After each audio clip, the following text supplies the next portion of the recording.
The Spectre Brigade employed innovative tactics such as air-filled armor and auditory illusions to deceive Nazi troops.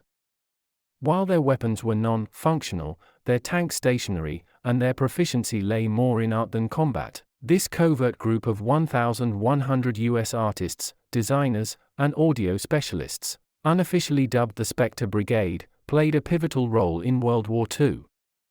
They masterfully misled Nazi Germany regarding the positioning and magnitude of Allied troops.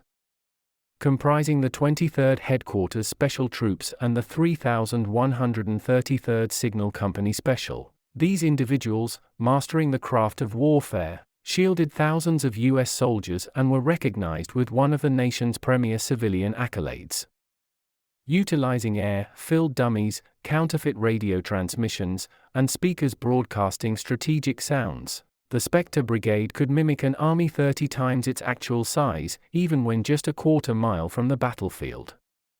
Seldom has such a small group had such a profound impact on a significant military operation, stated a U.S. Army document. Phantom Brigade, a migrating performance. Freddie Fox, a Phantom Brigade member, characterized his squad as a migrating performance journeying the battlefronts, mimicking genuine combat groups. From D-Day through the Battle of the Bulge, the Phantom Brigade executed over 20 operations across the European combat zones in 1944 and 1945. Motivated by British deception tactics in North Africa earlier in the conflict, the U.S. Army birthed the Phantom Brigade in January 1944.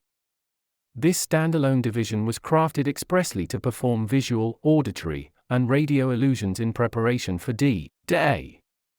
Notable figures like fashion maven Bill Blass and artist Ellsworth Kelly were part of the ensemble that included advertisers, radio voices, acoustic professionals, performers, planners, and scenographers chosen for the Phantom Brigade. This group purportedly boasted one of the highest average IQs in the Army, standing at 119. True to its moniker, the Phantom Brigade operated predominantly under the veil of darkness.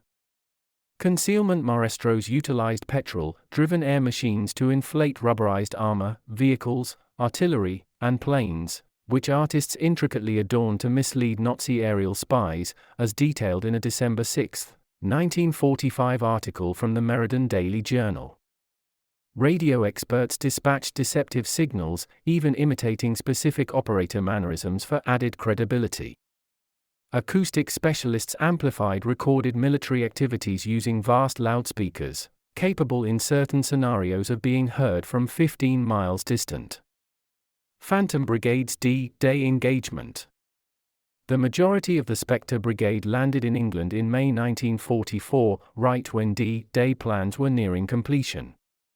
Four from their ranks were part of the D-Day invasion in Normandy, while another 17-strong team reached Omaha Beach just 8 days afterward, establishing faux artillery spots that attracted German fire.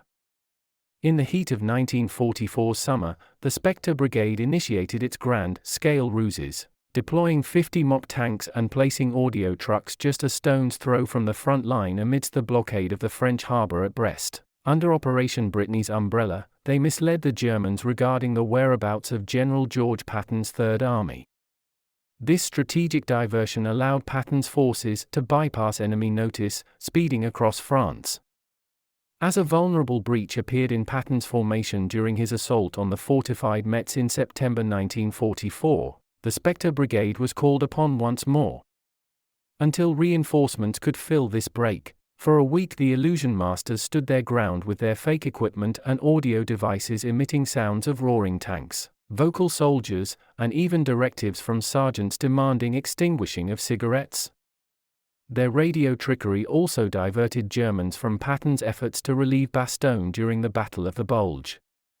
Rick Bayer, joint writer of the Spectre Brigade of World War II and the man behind the 2013 documentary about this special group, noted that they found Patton to be one of the most accommodating generals they collaborated with.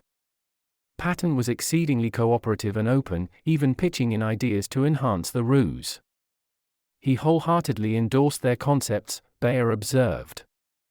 In March 1945, during Operation Viersen, the Phantom Brigade executed its most intricate deception.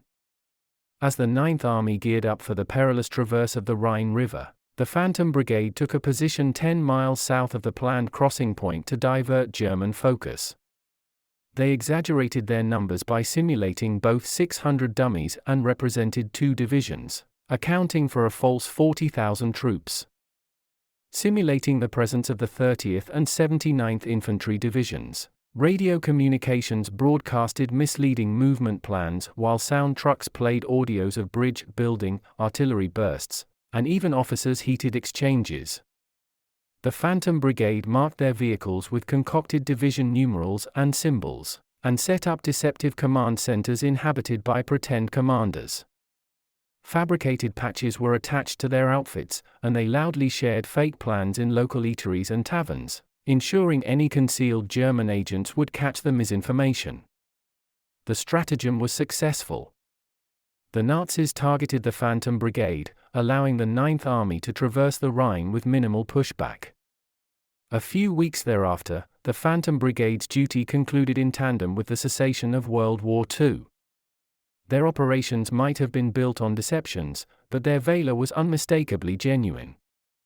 While the brigade mourned 3 of its heroes and saw roughly 30 injured, their actions potentially spared between 15,000 to 30,000 American soldiers, based on military approximations. Phantom Brigade honored with overdue Congressional Gold Medal. After the conflict, members of the Phantom Brigade transitioned into professions spanning advertising, design, art, theater, architecture, fashion, and broadcasting. They carried the secret of their wartime role for many years, adhering to directives not to disclose their involvement with the Phantom Brigade, considering the potential need for a similar unit in the looming Cold War against the Soviets. A handful of reports on the Phantom Brigade managed to elude censorship just post-war, but it wasn't until 1996 that the military formally made details about the brigade public. With an aim to secure rightful recognition for the Phantom Brigade, Bayer initiated the Ghost Army Legacy Project, a non-profit, and championed a movement for the brigade to be bestowed the Congressional Gold Medal. I was acutely aware that their deeds, shrouded in secrecy, had gone unnoticed. They deserved acknowledgement, Bayer commented. I was astounded by the extent to which their contribution was overlooked in the annals of World War II. By February 2022, the 23rd Headquarters Special Troops and the 3133rd Signal Company Special, responsible for a duo of sonic subterfuge operations against the Nazis in Italy, received the Congressional Gold Medal in honor of their distinctive and unparalleled service in executing deceptive maneuvers. Bayer remarked, "Art and performance aren't just leisure activities, they're fundamental human pursuits." The Phantom Brigade harnessed imagination and artifice to preserve lives.